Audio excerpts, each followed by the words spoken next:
Здравствуйте, дорогие друзья! Я рада вас приветствовать на моем канале. Сегодня в данном видео по многочисленным просьбам, поступившим мне в комментариях, я готовлю знаменитое, воздушное, необыкновенно вкусное суфле в шоколаде. У нас в Германии, где я очень давно уже живу, эти суфле знает каждый.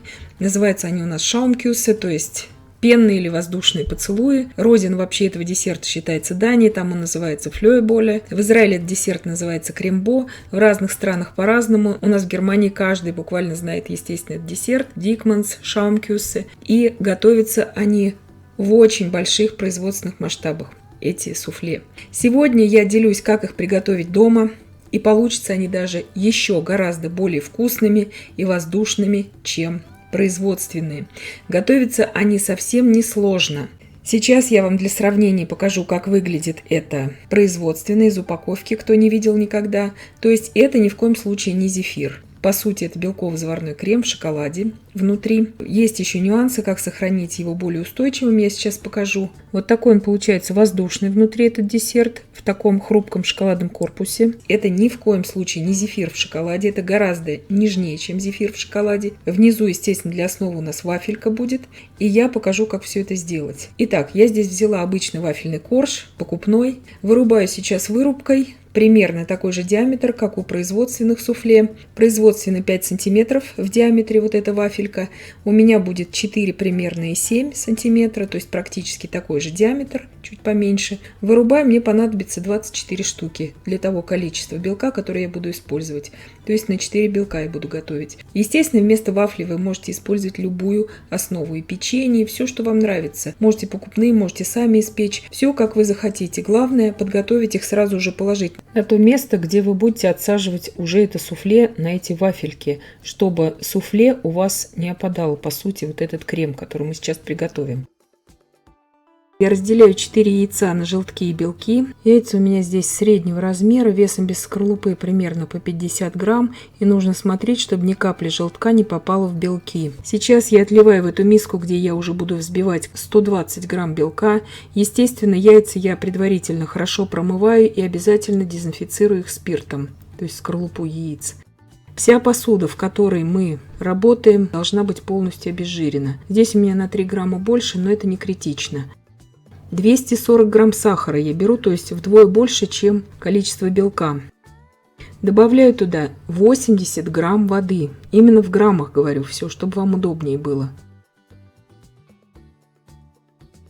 И добавлю туда 1 чайную ложку без горки агар-агара. Примерно это будет 1,5 грамма агар-агара. Сила геля агара здесь у меня 900, то есть стандартный агар-агар. Эта величина не показывается на весах. Сейчас все перемешала и иду на плиту уже варить этот сироп.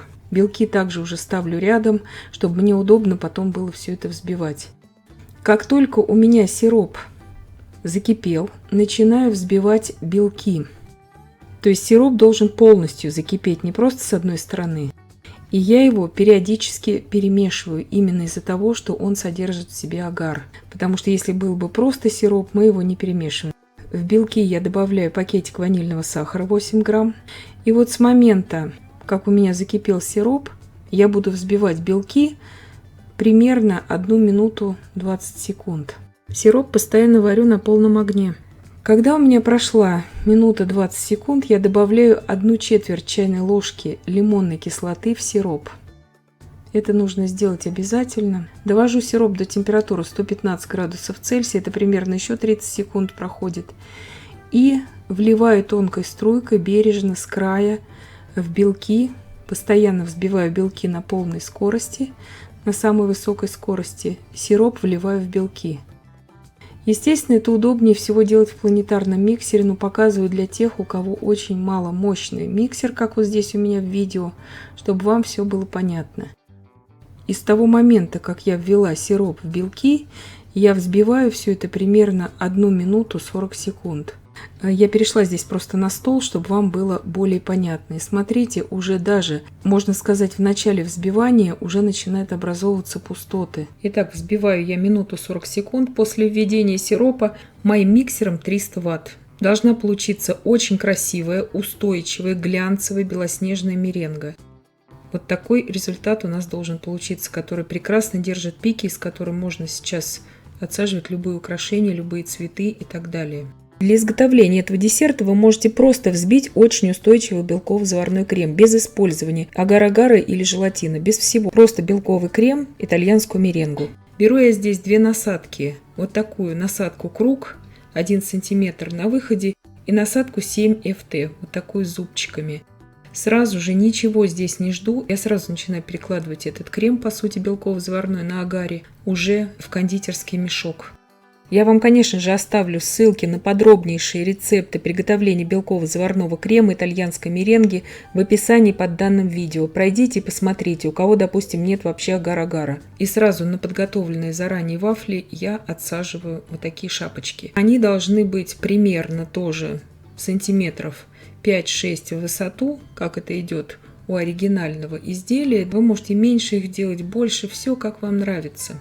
Конечно, чтобы получился такой цилиндр, как вот в производственном виде, конечно, нужна насадка более широкая. Но я показываю, как это сделать обычной насадкой. Просто надуваем, держим и потом отпускаем. Либо же делаем по принципу такой спирали. Здесь я уже насадку 7 FT использую. Она тоже очень красиво смотрится, вот эта елочка. Элементарно, просто и быстро все это делается. Девочки, кто из Германии, вы можете взять вместо агар-агара обычный агартин, который везде продается. И вместо 1 чайной ложки добавить в сироп 3 чайные ложки агартина. Когда я отсадила все эти изделия, вот для сравнения я вам показываю примерно та же величина, что у производственного изделия получается. Я уберу сейчас все это в холодильник примерно на час, чтобы стабилизировался агар. У меня прошел час, я показываю результат, то есть эти изделия, они липнут. Они не будут у вас идеальными, такими как зефир, который можно брать без проблем в руки. Это не зефир. Я растопила здесь кондитерскую глазурь на молочном шоколаде, на темном шоколаде. Вот таким образом, если поливать сверху, конечно, очень много глазури уходит. Я беру просто сразу производственную упаковку и вот таким образом просто с разных сторон погружая изделие в эту глазурь, оно не деформируется. Главное, чтобы глазурь, либо шоколад, которым вы будете это покрывать, не были горячими. То есть они должны быть комнатной температуры. Если вы новичок и боитесь, что у вас это изделие не удержится в этой глазури, вам следует просто налить либо глазурь, либо шоколад в какой-то стакан или в какую-то мерную кружку и просто над этим стаканом, чтобы у вас глазурь не разливалась, поливать аккуратно все это из столовой ложки. Просто времени уйдет дольше, я уже имею огромный опыт, поэтому я вот так погружаю сразу это все в глазурь. Переворачивать вверх дном это изделие и погружать в глазурь неудобно, так как оно очень неустойчивое, поэтому вот я делаю именно боком это. Помещаю для высыхания сразу на решетку, потом, когда глазурь высохла, очень удобно ножом поддеваю и изделие моментально отстает от решетки. Советую также делать, не советую сразу это делать на доске. Растопила здесь разную глазурь, поместила в кондитерские мешки и делаю просто такие незамысловатые украшения. Пока глазурь не высохла, можно украшать орехами, сахарными посыпками по вкусу, все, что вам нравится. Сейчас для вас разрезаю уже приготовленное мной изделие. Оно воздушное, оно необыкновенно легкое и в разы просто вкуснее, чем магазинное. Кто пробует мной приготовленные эти суфле, по этому принципу просто в восторге. Потому что, как я уже сказала, в Германии у нас каждый знает вкус этого суфле. И вот эти изделия ручной работы, они, конечно же, превосходят в разы по вкусу магазинные изделия. Они, во-первых, не такие приторные, они более воздушные получаются.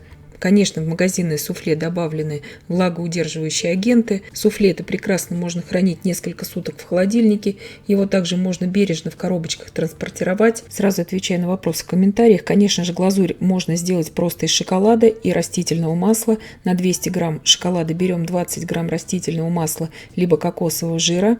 Я все это подробно напишу в описании к данному видео, весь рецепт на шоколаде. И я надеюсь, что видео было полезным и познавательным. Подписывайтесь на мой канал, ставьте лайки, пишите комментарии. Я всем желаю больших успехов и до встречи в новых видео.